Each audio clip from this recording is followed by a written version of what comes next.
Our next panel topic is something that I have very personal connection. In fact, you might say that marketing to attract new fans has changed my life, or at the very least, career path. You see, the organization I work for, NIDA, understood that a great number of Hispanic race go better wanted to hear the race in Spanish. I know all the distinction of being the first year-round Spanish-speaking race announcer in the United States. My race calls are here around the world, and that's because NIDA saw an opportunity with the fans base and blew me on board. So yes, marketing has changed my life. It's my honor to introduce the moderator for this panel. He's a native of Skinner, Ireland, who grew up around racing thoroughbred. Is young that eventually led him to the Griffin Flying Star program. Now he is the Vice President of International Operations for Thoroughbred Daily News. Please join me in welcome Gary King.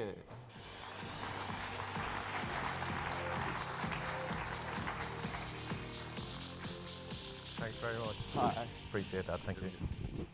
If I can bring half the enthusiasm there, I think I'll be doing okay. As I was introduced, my name is Gary King. I'm Vice President of International Operations at the Thoroughbred Daily News. And it's a great honor to stand up here today in front of such a terrific event, and I get the opportunity to moderate a very distinguished panel that you'll see here in a few moments' time. Over the next hour or so, we're going to concentrate on marketing to new audiences, and to be honest with you, my job is very, very simple. We've got 4 practicing experts in this particular field, so I'm just going to try and stay out of their way and let them talk for as long as possible. So each one of them is going to stand up and speak for maybe 7 or 8 minutes. We're going to follow that with a panel discussion, which hopefully I'll facilitate for about 20 or 25 minutes. And then at the very end, we'll open it up to some Q&A amongst the audience members. Obviously, horse racing faces many challenges when it comes to attracting a new audience, especially in the very competitive world that we live in today. But saying that, before we maybe delve into some of those challenges, I think it's very, very important to focus on some of our strengths or some of our improvements as well. I've been very fortunate over the last couple of years to attend a lot of the major racetracks and major races around the world, and we do have an awful lot to be proud of. I think we've made rapid improvements when it comes to modernising our sport over recent years, whether that's improving facilities and infrastructure. I know a lot of the major racetracks around the world have been developed or are currently being redeveloped, such as Longchamp in Paris and the Curragh in Kildare in Ireland, or there's plans to redevelop them. I think we've started to embrace technology and social media like never before, and I think the overall customer experience is an awful lot better now than it was a few years ago. I think most major tracks view themselves now as not just tracks, but as social destinations. So we're not exactly where we want to be, but we're definitely heading in the right direction, and we're in a much better place than we were, say, 5 to 10 years ago. With regards to challenges, as Andrew Chester, who, by the way, has done a fantastic job at organising this event with a very strong support network, so wisely put it earlier in the week, we do face an awful lot of common goals and common challenges, especially when it comes to regulation across every jurisdiction. But when it comes to promoting the sport, we should kind of celebrate our uniqueness as well. Even in this kind of highly globalized world, we do have a lot of different cultural differences at play, and we can use these to our advantage. For example, something that works at Royal Ascot mightn't necessarily work at Woodbine or the Breeders' Cup, and vice versa. So on that note, I'd just like to welcome up our panel members. First of all, we've got Jim Lawson, and Jim Lawson is the CEO of the Woodbine Entertainment Group.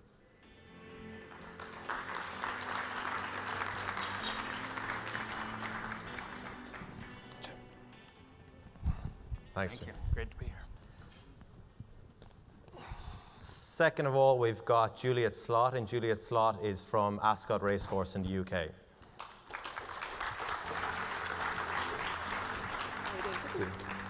Second. There we go. And third, from South America, we've got Mauricio Morel and Carlo Rossi from the Valparaiso Sporting Club.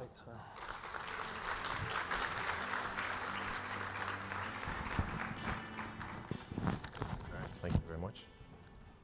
Thank you very much. Jim, if you'd like to take the podium. Sure.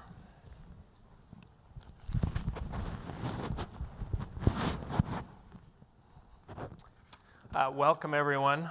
I am thrilled, and thank you to the Pan American organizers for letting me speak again at the conference. I had the pleasure of speaking at the Pan American Conference in New York a couple of years ago.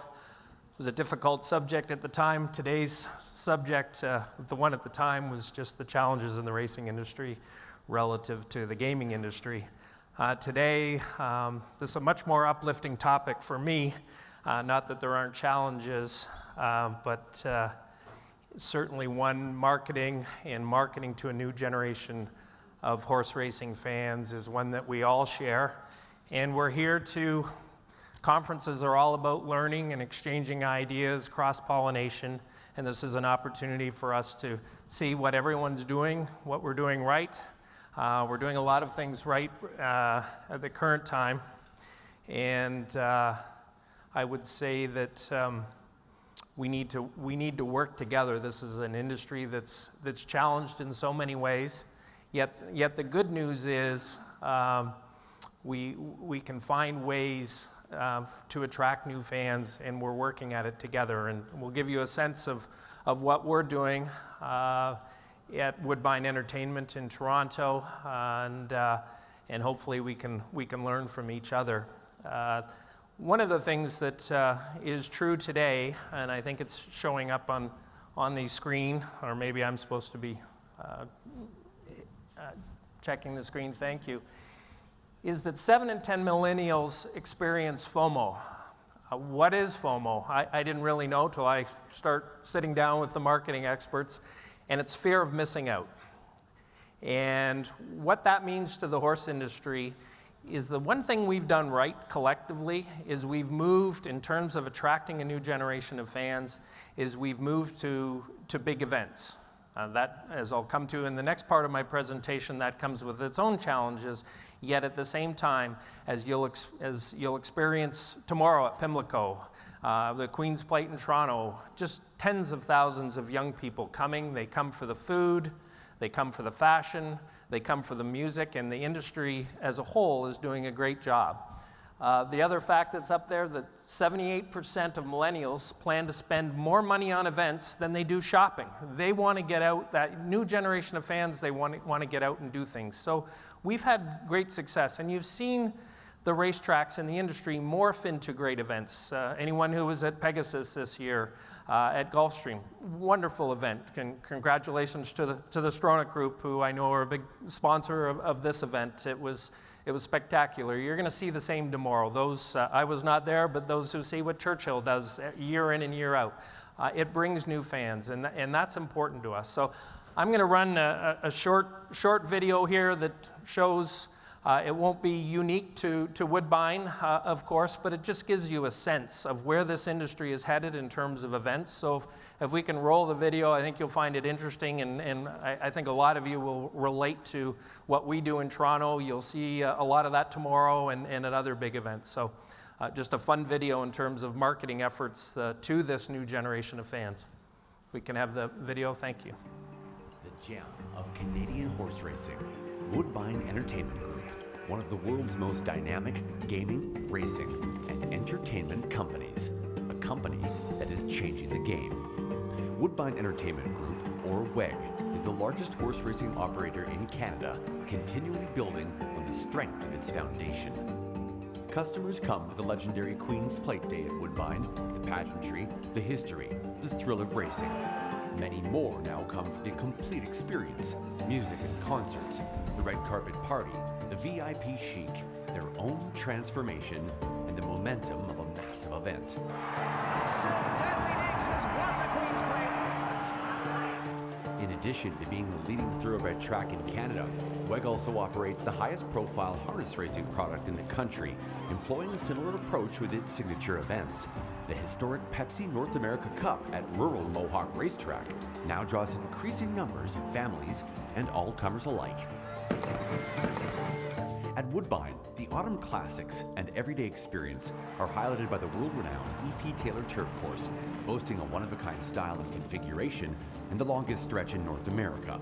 Patrons can feel the cavalry charge thundering to the wire. She is going to make this her own personal playground, Tippin. While the Woodbine location alone attracts 6 million visitors a year, the Woodbine Entertainment Group is committed to attracting new customers, driving sustainability into the future. WEG is thinking big.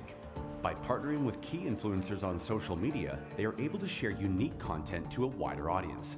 By collaborating with established organizations on cultural and creative experiences, the exposure of Woodbine racing makes inroads into untapped markets. And by teaming up with young developers and entrepreneurs, Woodbine is facing the technological advancement and modernization of the game head on. It is a diverse approach and innovative awareness that are playing key roles in captivating younger audiences while retaining current clientele. They come for the 60-plus years of culture and excitement. They come for the thrill of racing. They come to experience the leading edge of gaming, dining, and modernization. Woodbine Entertainment Group, the Northern Gem, transcending the sport of racing, driving growth into the future. Thank you. So as you can see, and as I said, I expect those types of initiatives, and hopefully they're familiar to many of you operating racetracks, not only in North America, but around the world. The challenge, and that's the good news, we can do it. We can sell those events, and that's what the millennials want. But the challenge in this industry is we've got to go much further than that. Our challenge at Woodbine, and many tracks throughout North America have a similar challenge, is we don't, if you can put up the next slide, we don't just have to sell 3 events a year. It would be pretty nice if my job was selling out 3 events a year and bringing in a major name band and selling it out. We run 133 days of thoroughbred racing a year, and in addition to that, we run 223 days of harness racing a year. So all of a sudden, we're faced with not running the 3 or 4 events a year that can attract particularly that young generation, but we're running 340 race cards a year.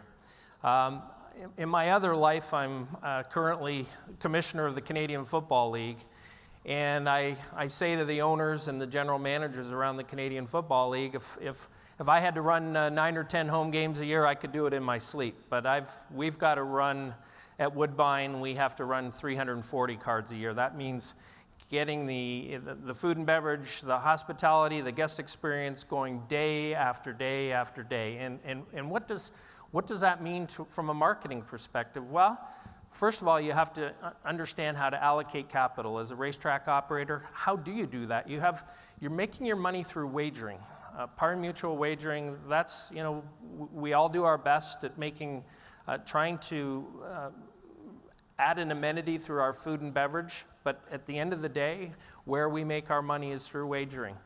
And so when you're trying to attract a young crowd, and allocating resources, you have to then decide, are you going to allocate your marketing money towards attracting that betting customer, or are you going to allocate that money towards bringing that young generation of fans to the racetrack? I can't go to my board and tell them, and I'll pick a number and spend $1 million on a new guest experience zone for the young people, because the return on investment for that sort of proposal is very difficult to explain to a board. At the same time, because they're not going to come and wager a lot of money, what you're doing by doing that, however, and I've had a lot of success, as you can see, convincing our board that we need to invest for the future, not for the ROI on wagering in the next 1 year, 2 years. We as an industry have to think long term. We have to reach out, make it a guest experience. The people that are going to own horses and invest in horses 10, 20 years from now is that new generation. How do we reach them? Well, we reach them by exposing them to horse racing. So when you look at marketing, it's much more than that ROI for the wagering dollar. It's the ROI to invest in this industry for 20 years, 30 years, 40 years from now, so people who are love and are passionate about this industry as I am know it will be around for the long term and not just the next couple of years to satisfy board members that there's an ROI on that marketing investment. So it is a challenge. It's a challenge for racetracks. One of the challenges, as I talk about investment of capital, is aging infrastructure. Gary mentioned the aging infrastructure. A lot of the racetracks the larger racetracks were built half a century ago or more, and they were built in a different time. The new racetracks, and I know there was a session yesterday on racetrack facilities. The new racetracks, a lot of them that are being built are in the nature of racinos. That makes sense. I mean, that's with so much of our wagering dollar. Again, the way we make money is through wagering, so much of that coming through the internet and simulcast wagering. We at Woodbine, 70% of our wagering comes through our HPI system. Most of our wagerers who come to the track come with a tablet and they're betting through our HPI system, our wagering system, not through our mutual tellers. So it's a different world today in terms of the infrastructure. And if you built a racetrack today, Woodbine itself was built in 1956. There's 644,000 square feet. We have 22 elevators and 11 escalators. I mean, you wouldn't duplicate that today, but for the 2 or 3 events we run a year, and that's the challenge. We have 40,000 plus at our Queen's Plate every year. We need all that space. But we wouldn't duplicate it today for the 2 or 3 events. So one of the problems that we have in terms of investing capital and marketing is investing in that infrastructure and what it should look like relative to attracting new fans and allocating money to generate a modern day experience through investment of capital in the physical plant, and that's a challenge when the way to make sense of it is to try and attract people to the racetrack. So what we need to do, and you'll see, is build new guest experience. We're doing a number of things. I'm not sure they're all up there, but certainly the food and beverage experience. We're creating this year, we're moving to Friday night racing in order to take advantage of our patio. Marketing, as Gary mentioned, social media has been just a huge aspect of what we're doing.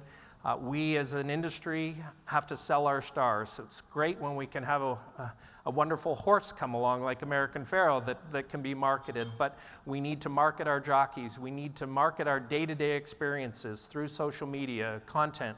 We're fortunate at Woodbine. We have a broadcast department who produces these great videos of 64 people and what the direction I'm trying to take them in, and certainly the direction that needs to go is to move into modern technology, take advantage of that content. We have a guest experience app that you see there that we're releasing next month, where customers coming in can find their way around Woodbine. Our HPI wagering system, we're making it more interactive with the customers.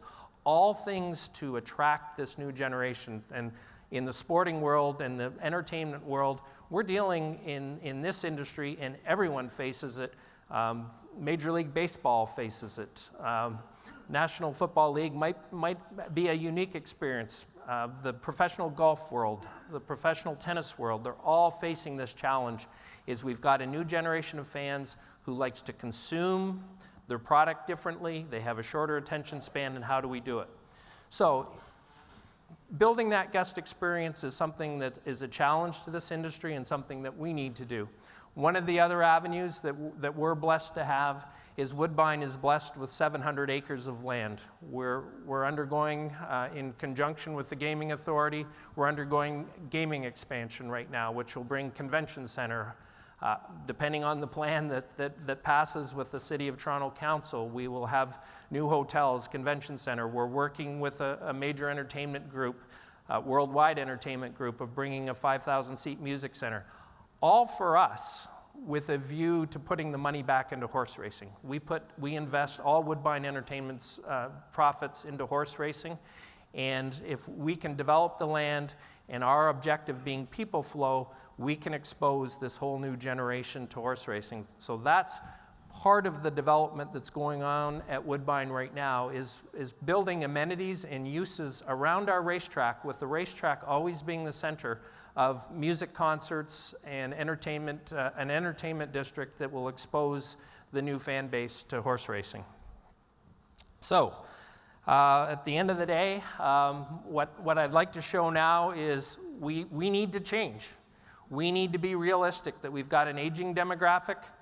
The horse supply is a challenge, certainly is in Canada. I know it is throughout North America. The only way that's going to change is bringing this 20-year-old, 30-year-old generation into the mix. We need to think differently. Here's an example. We are launching a new brand at Woodbine, and this is all generated to attract the new fans. So this is a huge focus. I'm glad I've had an opportunity to speak today. It's a passion of mine. It's a passion of the management team at Woodbine, some of whom are here today. And I'll let this roll, and thank you for giving me the opportunity to speak. Thank you.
Good morning, everybody, and thank you very much for having me here.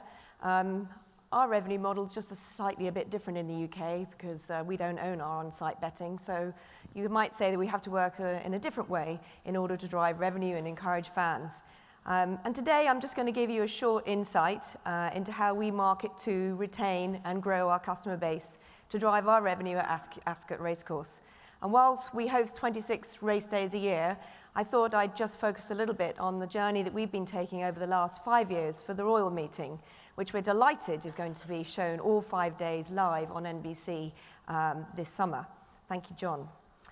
So for those of you that haven't been to the Royal Meeting, here's a very short video just to give you a little bit of a taste of what it's like. The defining stage. 300 years in the making. The elegance and the charm of a cast of thousands. The pageantry and the majesty. The passionate roar of an expectant crowd. The colour, the feast, and the glory of a place like nowhere else. Royal Ascot. So we've been on a journey for the last 5 years to significantly grow our revenue and to protect our brand for the future. And for us, absolutely fundamental to that is the customer and the insight around that customer to really place it at the heart of our collective thinking across the business. From the marketing department to the operations to the racing department, the customer is absolutely fundamental to everything we do. And more often than not now, we know rather than we think when we make decisions around everything we do in that customer experience, from the moment they first meet us through whatever media that they engage with us to the time when they leave the race course. And this is for the financial guys in the room. This is a slide that I share with my finance director on a regular basis to reinforce the reason why we need to invest in the customer experience It's called our virtuous commercial cycle, which is basically marketing speak, but it basically is around identifying how insight helps our customer experience, which therefore helps us to improve our retention and find new customers, and facilitates our dynamic marketing approach to use to a broad audience, which drives our revenue to invest in the racing program, in our prize money, in our facilities, and in our infrastructure. And at the heart of everything is our database, comprised of the transactional data of every single person who buys a ticket. It's not everybody who comes. For those of you who know, we all have large groups markets, so everyone who buys a ticket is put into our database. We also encourage many people to sign up to our Wi-Fi and to our app and to many competitions on site.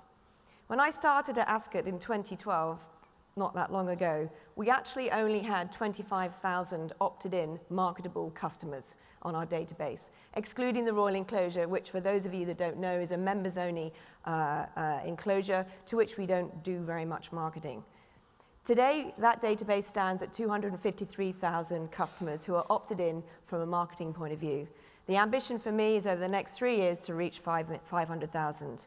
We use data analytics and customer profiling to dive deep into the understanding of those customers, overlay that by transactional sales analysis to give us the really deep knowledge of who is buying what, when, how, and why.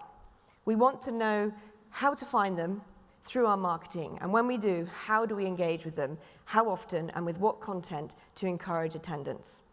Overlay that with the customer survey that every single person receives when they come to the racecourse, to focus groups, and indeed a significant number of telephone interviews across every enclosure and every fine dining operation. We've built up a very, very strong understanding of our customers. We understand why they come, we are understanding better what engages them around our event and where we can improve so they will return and we can find new customers who share a like-minded love of the Royal Meeting. This insight has driven retention and informed the creation of new products around our customer experience. We've been driving higher margins, a better yield, and been able to stretch our pricing just a bit. When I arrived at Ascot 5 years ago, we identified that we actually had a bit of a problem at the low entry price points. As I mentioned before, the Royal Enclosure it is historical, it's been there over 300 years, but we are a huge site with 300,000 customers coming across the 5 days, and we have 3 enclosures, the Windsor Enclosure and the Queen Anne Enclosure. And we had what I call the leaky bucket customer base. We had a lot of people coming, but not many staying. So every year we had to work incredibly hard to find new customers. And whilst today is about finding new customers, I would urge all of those in the room to also focus equally on retaining customers and ensuring that they come back. Because we were told that our customers were coming once and they weren't coming back. So we wanted to find out why. And at the low price points in the Windsor Enclosure and the Queen Anne Enclosure, we actually weren't delivering to them the experience they expected of Royal Ascot. We were working hard to sell them tickets, hard to get them there, and then they weren't coming back. We're custodians of a brand, 306 years old. If we wanted to ensure the future success of the Royal Meeting, we needed to do something about improving this customer experience and their expectations and delivery of their expectations around Royal Ascot. So we had to fix 2 things, in particular around 2 enclosures, and understand how we can market better to customers to ensure that we continue to grow. I'm going to talk about a couple of examples because there are millions of things we do. We believe in incremental, small, and comprehensive improvements across every area of the site. Nothing fundamentally changes at the Royal Meeting every year, but if you actually look hard enough, and hopefully some of you will join us this year, we'll be watching on NBC, you will see some of the different things that we have done to touch every single customer across every single enclosure. And the fundamental thing that we have done is invested in our staff. Significant investment. The one thing about coming racing and the one thing about coming to the Royal Meeting is the staff. Because at the end of the day, that is the only thing that we are completely and utterly in control of. We know that we have a world-class racing program. We're very proud. We're very proud to welcome many horses from across the world to come and race on our hallowed turf. But if our customers come through the gates and they have watch a great race, but they don't get served a drink, or they can't find out where to go, or they feel that they haven't been given the great experience that they were expecting from us, then we have to do a better job of work to improve that. We have 5,500 temporary staff who come to work at the Royal Meeting. They're there for 5 days, and then they're off to Wimbledon, Glastonbury, and the British summer music scene. We don't mean that much to them apart from a job. How do we engender in them a sense of pride and passion around our brand? So we've launched a Living the Brand program, which is for our staff. And I would tell you that we invest in as much in the staff as we do in actually delivering the brand across the site. That program is about ensuring that we look after them and deliver them the brand experience that they expect of us. Because if we don't deliver it to them, how can we expect them to deliver it to our customers? So we have shoe shining for all the men. We have hair and makeup for all the girls. We feed them properly. You'll be amazed that we weren't actually even doing that. We have an extra day's training for every single member of staff on top. They don't turn up. We used to call it Royal Ascot Tuesday, where staff would turn up and they wouldn't know where to go and everybody wouldn't be served on time. We have tried to change that now. Every single member of staff has been trained over the weekend. We're actually ready Friday now for Tuesday start. We have 3 key behaviors we talk to them about: how to be elegant, how to be uplifting, and how to be original. And we call that the Ascot Way. Few things for each member of staff, 5,500 of them, to remember in their dealings with our customers. And we've also invested in extra staff. For those of you that have been here, you'll recognize this wonderful man. They're called our bowler hats. We have several hundred of them. They're synonymous with Ascot and our racecourse. They were running the turnstiles. That's not what we wanted to do. So we've put people on the turnstiles and we've moved our bowler hats away. So I hope that when you come through the gates at the Royal Meeting this year, one of the bowler hats might say to you, "Can I help you? Can I show you where to go? Can I give you any information?" In essence, the investment that we've made in our staff has significantly increased the score rating on all those customer surveys that we do at the end of every race meeting. In addition, and I talked about incremental improvements, we wanted to make sure that everybody had opportunities to ensure that they had a better brand experience.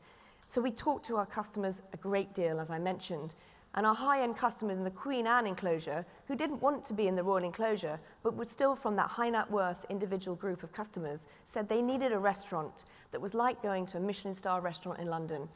This meant the transformation of 14 boxes into what is now called On 5, which is sold out every day since it opened. We also talked to the members of the Royal Enclosure who felt that the gardens were a bit cramped. How could we create more space? So we redesigned the gardens, and we've also significantly improved the retail food offering. Many people come and have picnics in our car parks, but equally as many will come in and sit down and have a meal. And we were serving them meals on trays, like in an airline. That's not the Royal Ascot experience. So now they have a wide variety of opportunities of where to go and eat and sit down and enjoy the day. And we had to introduce a booking system, so there are 2 bookings during every single day of the Royal Meeting due to the popularity of this. And the final part of what I want to, in terms of our retail offer, we were not doing afternoon tea very well at all. In fact, we were doing it so badly that no one actually even knew that we were doing it at all. So we have reintroduced afternoon tea to the Royal Meeting, and we've introduced it in the way that Ascot does it, with china, with beautiful tea stands, and with table service across the site for all of our enclosures. And I'm pleased to tell you my FD is actually quite happy with us because we still also do sell out and have 2 sittings every day. And finally, we learned from you guys because we come and travel the world a lot and we go to lots of different stadia. And the one thing we noticed in America that you do absolutely brilliantly is upgrades where everyone can see where they want to be. So we've introduced that. We have the Furlong Club. This is an upgrade for the Queen Anne enclosure. It is, you buy your ticket, but you can also upgrade into the Furlong Club. And you'll see in the future, we also have future other upgrades coming along. So I talked about the biggest change, the changes we've made. But one thing that no one really knows about, and we haven't talked a huge amount about, but actually is counterintuitive to really driving significant, you would think, to driving significant attendance growth, is the fact that we have actually reduced our capacities in every single enclosure over the last 5 years. to the extent that we have actually 10,000 less people potentially on site than we did have in 2011. We actually have still grown our attendance because we've grown our attendance across all 5 days. We've driven revenue, we've driven price, and we've driven yield because we are delivering the experience that everybody expects of the Royal Meeting. But with that does come opportunity, and I'm very pleased to announce to you today that we are launching, for the first time in 100 years, a new enclosure in the center of the field. It's not going to be quite like, I don't think, because I haven't seen it, the Budweiser infield that we will be part of, or maybe not on Saturday, but it's certainly Ascot's take on an experience in the center of the course. Extensive research has shown us that the high-end customers, the top of the Windsor enclosure and the customers at the lower end of the Queen Anne enclosure wanted something different, and in particular our younger audience. They wanted a sort of festival feel.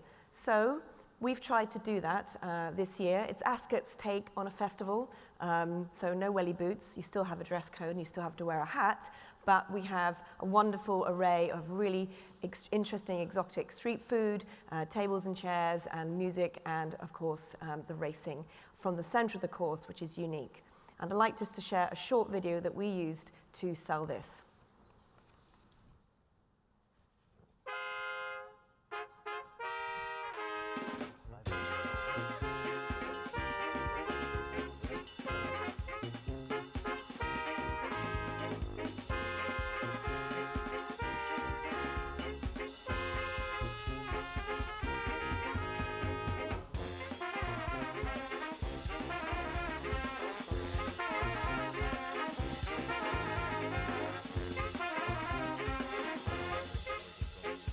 Too much.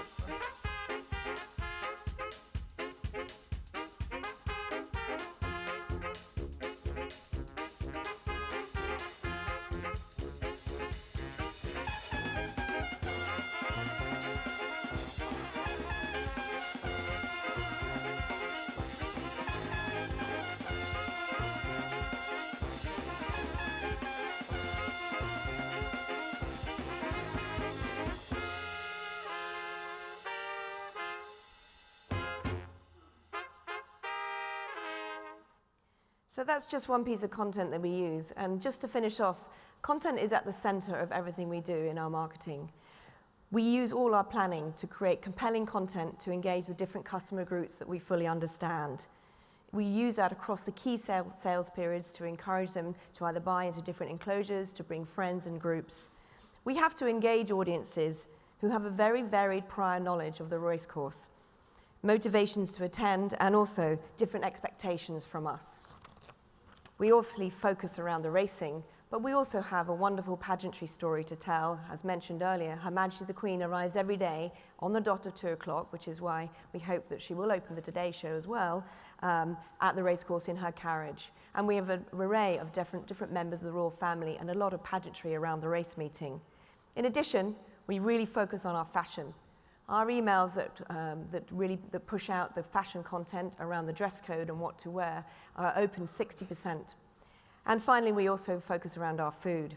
All of our content has purpose to engage and inspire. Every email is carefully tailored. One email may have a dozen variations across based on the interests and the transactional history of our customers. Are they returning? Are they new? What age are they? What demographic? Where do they live?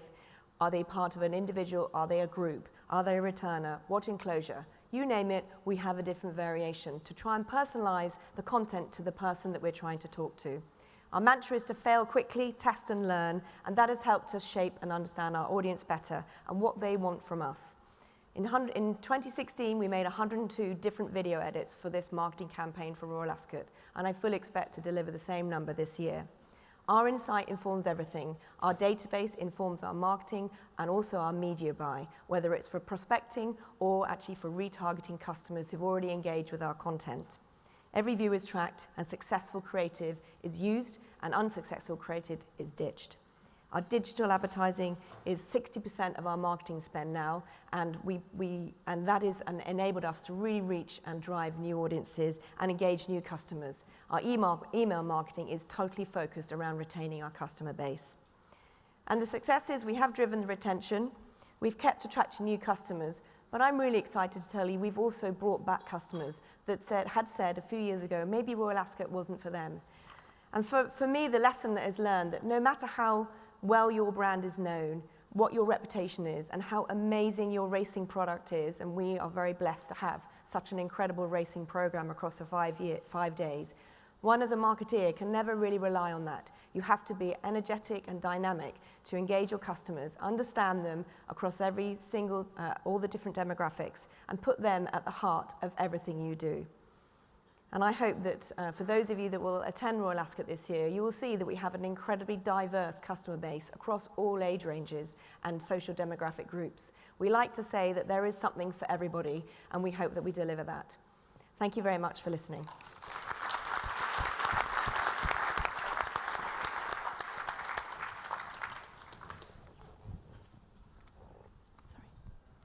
Thank you, Gary. Good afternoon, ladies and gentlemen. My name is Carlo Rossi, the chairman of Valparaiso Sporting from Chile. And first of all, I want to congratulate all the people who work in the organization of this conference, especially for Lark and Horacio and Paolo, my friends, and all the people who works in the Jockey Club too. Then I'm going to introduce you to the history of our racetrack, our origins. The horse racing activity in Chile and in Latin America begins in September 1864, the date that Valparaiso Sporting was born. It was founded by British immigrants who arrived to Valparaiso, the principal port of the South Pacific coast at the time. The Valparaiso Sporting was the first racetrack in Latin America and the second one in America after Saratoga. In 1882, Valparaiso Sporting was moved from Valparaiso to Viña del Mar, the main tourist place in Chile. And then, since its establishment, Valparaiso Sporting has aimed to constantly develop the horse racing activity, created the Stud Book of Chile in 1885. The first two classics of the National Triple Crown were raced at the Valparaiso Sporting. From its beginning, El Derby becomes the most popular race in Chilean turf. Then I'm going to talk about the Derby. We have a special sentence, and this is, traditions are not meant to be broken. The Derby was the first race was in 1885, emulating the Epsom Derby. It is the third stage of the National Triple Crown, and the Derby takes place every first Sunday of February, at the peak of the summer season in our city. It's a social and family event, and the Derby is deeply positioned throughout the region of Valparaiso and keeps an indissoluble bond with Viña del Mar city. The Derby has been consolidated as the most attended sport event in Chile and in Latin America. 1,050 people come to the racetrack that day, and in 2016 achieved the highest amount in bets for a single race in the history of Latin American activity. That is a summary of our history and the history of Derby. Now I introduce Mauricio Maurel, our CEO, and he is going to talk about our commercial and marketing strategy. Thank you very much.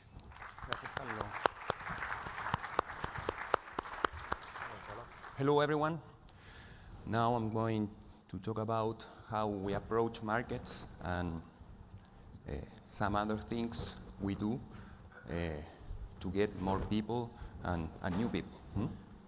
First of all, we make strategic alliance with Viña del Mar City Council and surrounding cities. They give us public media and support and sponsorship. City mayor participates in several radio and TV shows supporting El Derby. Public promotion authorization, free of charge. Invitation distribution on every main street of the city and most important spots. Secondly,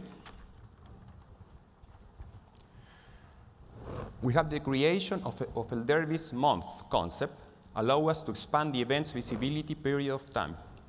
We have a Derby poster contest and El Derby's launch press conference. Additional to that, we have a Miss Derby pageant and the gala of El Derby broadcasted by Teletrack channel.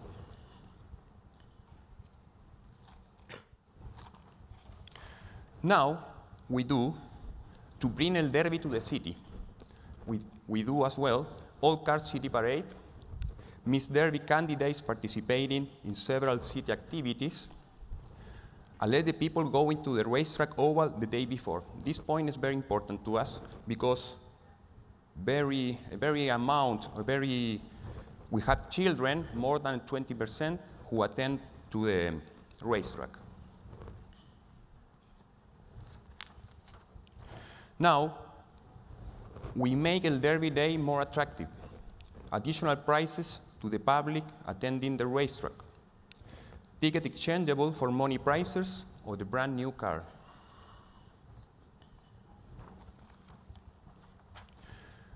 We do some other actions. Strong promotion in horse racing, non-horse racing media, graphic, electronic, radio, and TV. Strong public presence in Santiago's, the capital of Chile, subway, and other transportation means. Specific media accommodations and easy accreditation of both national and foreign media, an association with specific travel agencies specialized in sport tourism. We have another actions. Food and beverage and concierge services for foreign visitors, handy bet devices in order to facilitate fast betting, and national and international media coverage, ESPN, CNN en español. Now I'm giving you some conclusions of our strategy. El Derby is an important showcase that allows Valparaíso Sporting to get inserted in the international concert. We have great coverage and exposition that led us to generate additional revenues from sponsoring, food and beverage, and accommodations. Viña del Mar hotel occupation and touristic services are boosted because of El Derby. As a family event, El Derby attracts new fans every year. This is another very important point. Thank you very much.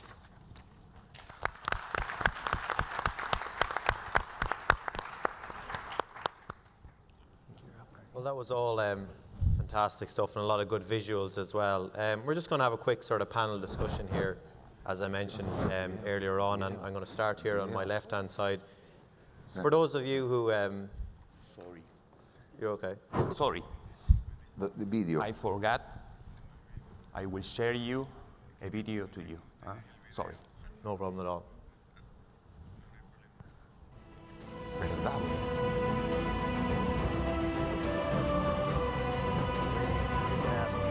What's that? Can't tell you. Yes, I'm sorry. Yo también pensé. Pensé. Amazing. Yeah, it's amazing. It's a very nice, it's an English building design. Yeah. Santiago. Viña del Mar. Viña del Mar. Yeah.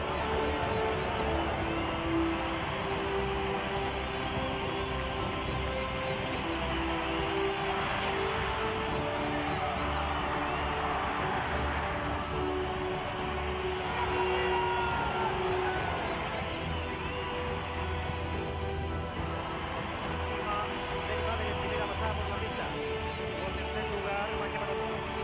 A corta distancia, Cobre no alteró junto con Sandy Lack, últimos 150 metros. Uno Lack pasando en primer lugar. Segundo queda Hachi, tercero Tincún, cuarto Rayo Nocturno, quinto Curiló, sexto Vindadi, último Messi gana Full Lack.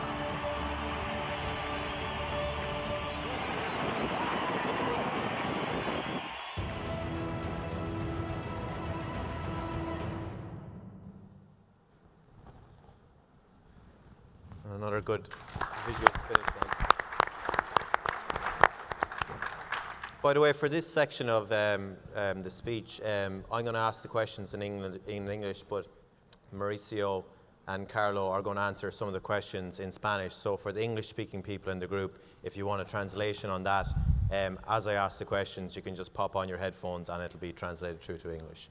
So my first question is going to be to Jim. For those of you who missed it, Jim is the chairman, I believe, and acting commissioner of the Canadian Football League, because obviously he's not busy enough being the CEO of Woodbine as well.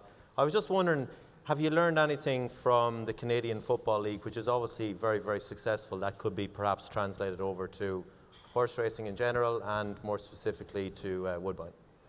Sure. Well, football, particularly in Canada, is one of those gate-driven sports, and one of the lessons that I spoke about during my talk was game day experience. And as was mentioned regarding Tascott, one of the challenges we face in the industry is people who come out, and I'm talking horse racing, not football, but people who come out. They have a wonderful time at the horse races. They love the experience, they love the horses, they love the food and beverage. The real challenge is getting them to come back. And so taking some of those learnings about game day experience and giving people an opportunity to do other things. We all experience in thoroughbred racing in particular that 20 or 25 minutes between racing.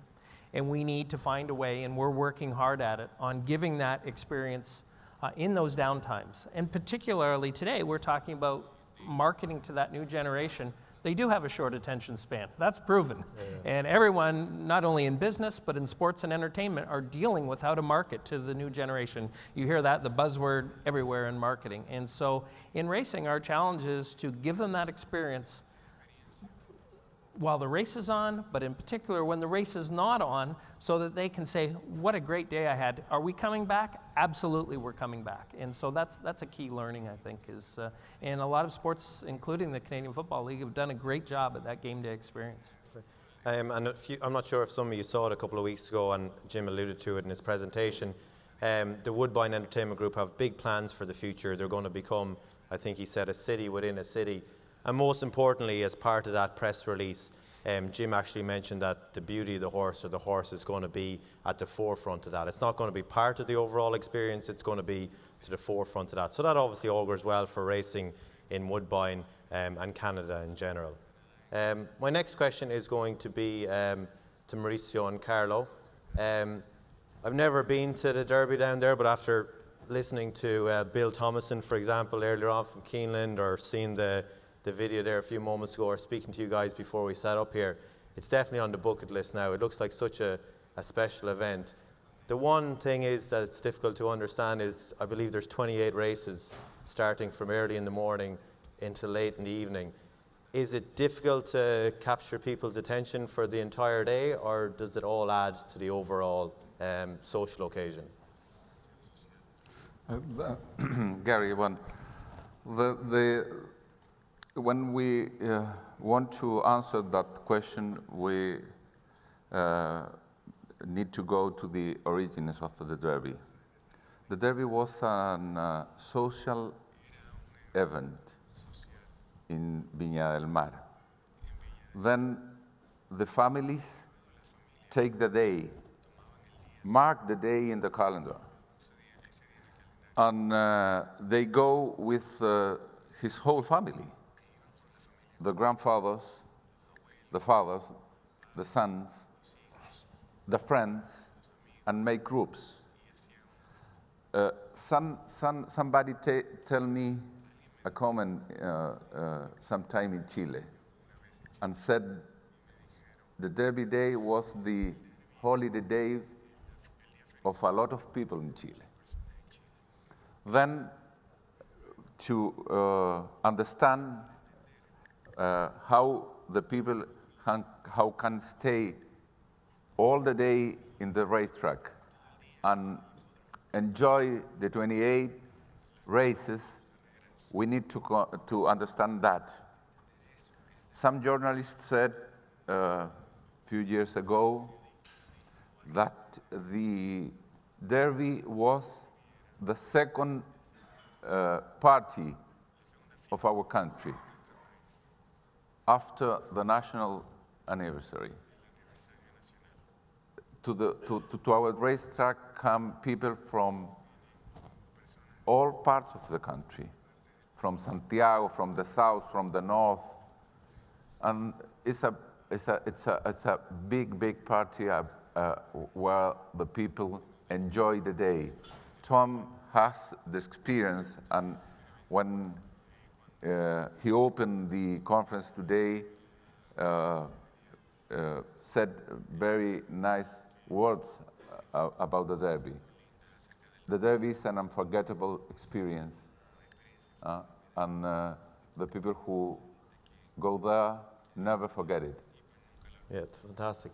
And that actually links in nicely to my next question, and links in nicely to what Gatewood Bell from Cromwell Bloodstock said earlier on, and it's for Juliet. Obviously, tradition is a major sort of competitive advantage to Ascot Racecourse, but particularly Royal Ascot. I was just wondering, is it difficult to sort of marry this tradition and pageantry with innovation, and if so, how do you go about that? I think that the two can live very much side by side.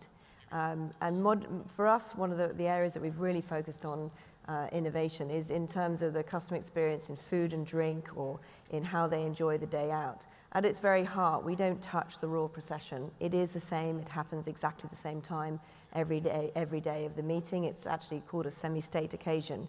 But you can wrap that around with innovation that really surprises and delights your customers and gives them an experience that they might not be expecting, but doesn't take away from the special occasion and the things that are actually set in stone as to what they believe Royal Ascot should be about. So we think that they work hand in hand, and the village enclosure is a very good example of that.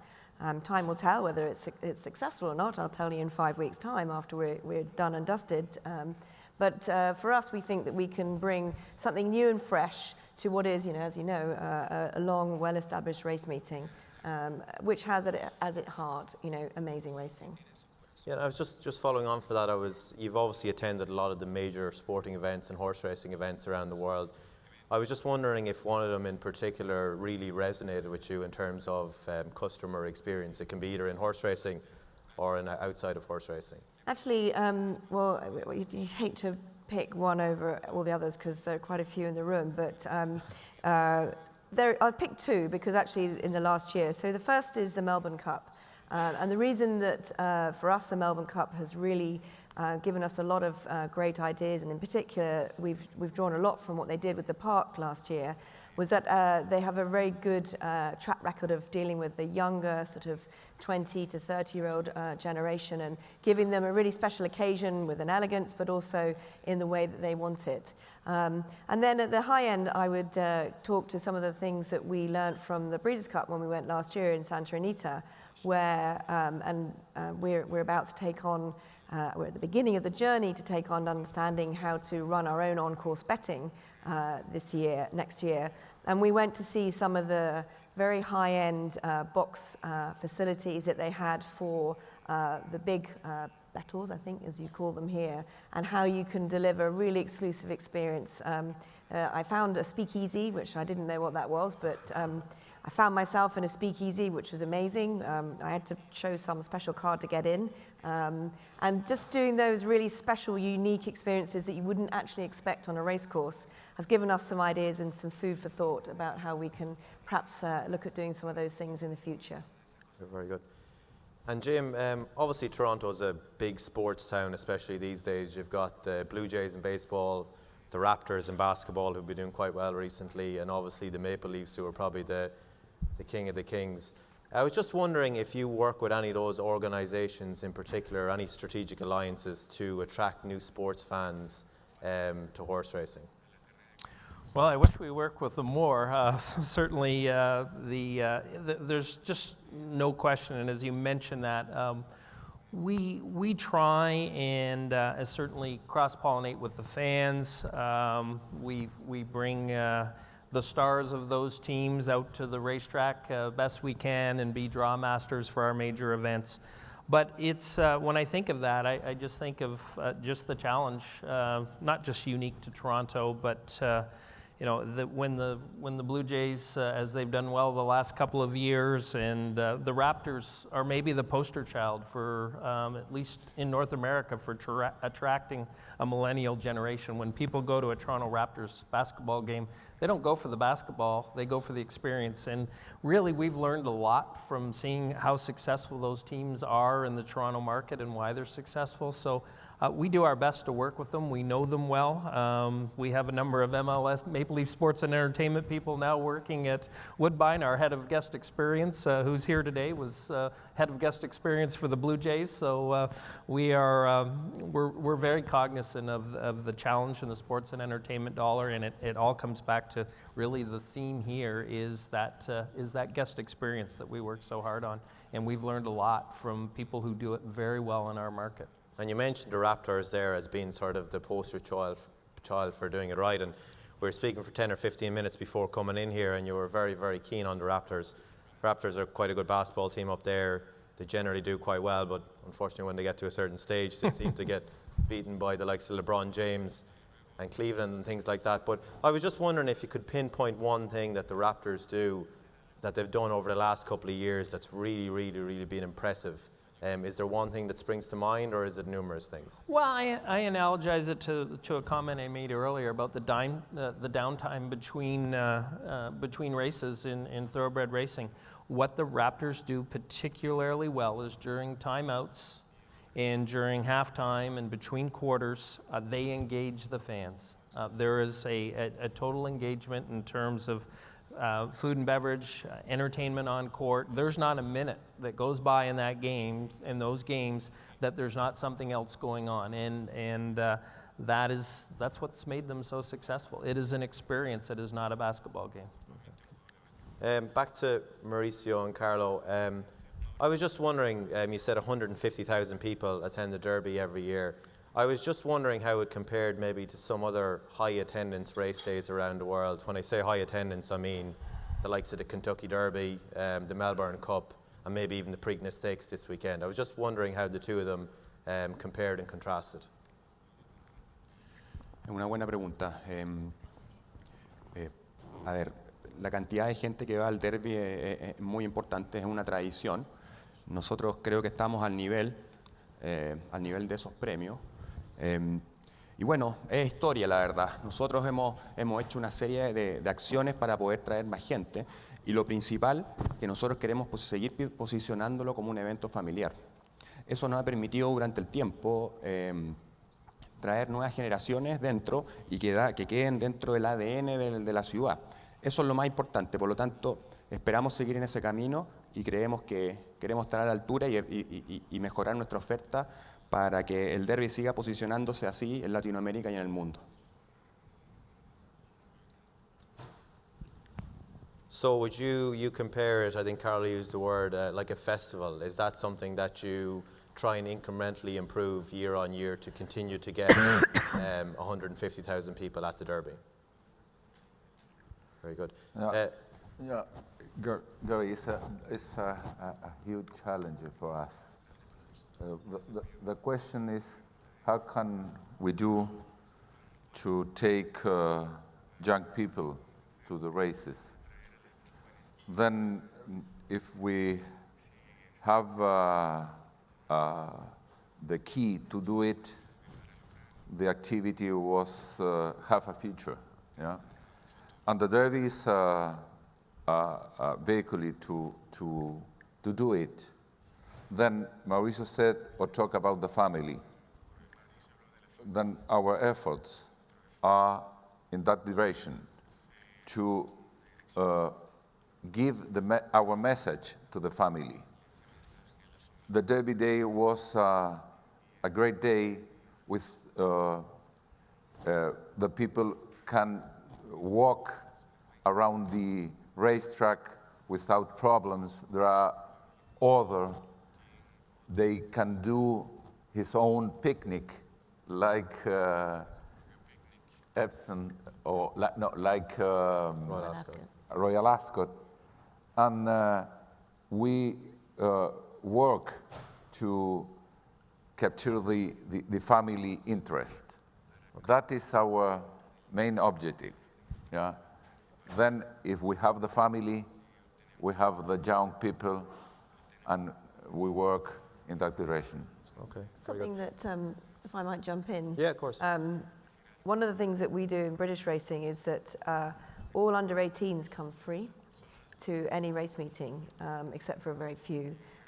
For example, at the Royal meeting, I think we charge £20 for under 18, which we give all the money to charity. That's mainly to ensure that we don't bring in underage drinkers. But we all, across the year, we have race meetings where we have many, many children who come in with their parents. We make it incredibly easy for them. So we provide a lot of on-site activity. Everything is free. So when you're making that decision as a mother, what am I doing on Saturday? Am I going to go to the local fair where I have to pay £5, £10 for a ride for all my children? Or am I going to go to Ascot Racecourse where they have a fair, I get the kids in for free, and they get on the rides for free?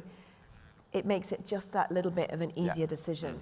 And I think that for us, it's like trying to think about putting that customer, what will make it easy to make them choose your event over the hundreds of other things that they can do, whether it's shopping or going to other sports events or music events. And we as racing need to ensure that we not only put it on, but we then get out and communicate significantly to the audience. And I say that digital media is absolutely transformed that for us. Yeah, in addition that Juliet comment, we don't, the people who go to the Derby Day don't pay tickets. Okay. Yeah, because the comment of Juliet is very important. Okay. Because we have other activities or other entertainments who compete with our races. Then if you take the family, and the role of the mother is very important. Yeah. Because you have a day with natural attractions and entertainment, free entertainment. I think that is the formula to get the young people to the races. Okay, very good. One of the formulas. Yeah. Just one of them. As part of the preparation for this conference here today, I actually spoke to the Godolphin Flying Start trainees just to get some ideas off them. They're all sort of in their early 20s. They've travelled around the world and they've got some good, fresh ideas. And one of the things they mentioned was to promote horse racing as a team sport, whether that be in some capacity, whether that be Team Godolphin, Team Coolmore. I know TaylorMade are here today, so maybe Team TaylorMade. Something along those lines. And it actually links in nicely to what Ascot do with the Shergar Cup, which has been a tremendous success over the last few years. So I was just wondering, by wrapping it up here, if Juliet could speak a little bit about the success of the Shergar Cup, and maybe if that could be translated to more race meets both at Ascot and around the world. So the Shergar Cup, for those of you that don't know, is a team event. So any owner that puts their horse into any of the races doesn't get to choose a jockey. We have 5 teams of jockeys from around the world, the UK, a women's team, and each of the teams have a colour and a whole uniform. And across the 6 races, we draw lots, and the jockeys then ride all the different horses. So they don't actually know who they're riding until 2 days before the race meeting. And the Shergar Cup is our second, alongside the King George weekend, our second most popular race meeting. And the feedback from those customers is that it makes it really, really easy to understand, because they know I'm either supporting the women, hopefully 50% of our audience doing that, because we have 50% of females there, or I might be supporting the rest of the world, Ireland or Great Britain. And that allows them to really get behind and understand a little bit more about what's going on the day, and not have to really get frustrated that they're looking at the race card and saying, what does that mean, conditions and weight and all the rest of it. So I was really interested in what John said earlier about what they're doing on NBC around educating the customers on how to bet. And I think that, you know, we make it really, really easy in the Shergar Cup, but I think as an industry, generally we don't make it very easy for the customers on other race days. In terms of just answering your question whether we would do any more, it takes a lot of commitment from owners and trainers to support a team event. And in particular, the owners, we're really grateful to them to letting their horses be ridden by jockeys that aren't used to riding them. However, I would counter that by saying that we encourage some of the best jockeys from around the world, including the one that's being honored tonight, Michelle, to ride in the team. So it's a hugely successful event, and I think there is opportunity to do more. All right, very good. Unfortunately, we've ran out of time for the Q&A, so we're going to have to skip that part. But I'd just like to thank everyone for their time. I hope everyone enjoys the rest of the day, and more importantly, enjoys the Preakness Stakes tomorrow. Thank you very much. All right, thank you, folks. That was a lot of information from a lot of different parts of the world there. So I'm hungry, so that means we're going to have lunch right now. Lunch is at the same place where it was yesterday, right through the door. And this is really important. Remember to pick up your tickets for the Preakness at the conference registration desk out here, okay? Because if you ain't got a ticket, you ain't getting in. Also, take your valuables with you, your laptop, your Hope Diamond, make sure you've got all that with you. And we want to thank the people that are picking up the tab for lunch today, the Breeders' Cup. We will be back in less than an hour at 1:05, less than an hour. See you then. Ciao down.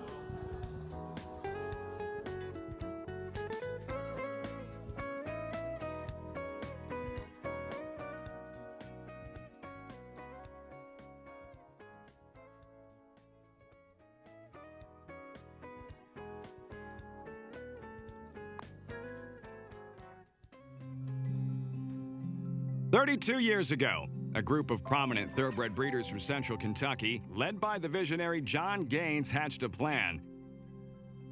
Their idea was to create a year-end, culminating championship for their sport. An event where the horses from across the world could meet to settle the age-old question, who is the best? An event that celebrated the best of horse racing, put it on a national platform, and helped to build the market for racing and breeding. Their vision? The Breeders' Cup, to showcase stories of amazing courage and awed us with epic performances. This is the most extraordinary day in the history of the sport. Here comes Personal Ensign, a dramatic finish, and here is the wire. First run in Hollywood in 1984, the Breeders' Cup has crisscrossed the country ever since. From East Coast to West Coast, New York to LA, and everywhere in between. From the Twin Spires to Texas to Toronto. And the Breeders' Cup grew, with the lure of a Breeders' Cup World Championships attracting not only the best competition from the US, but from Europe, South America, and Asia.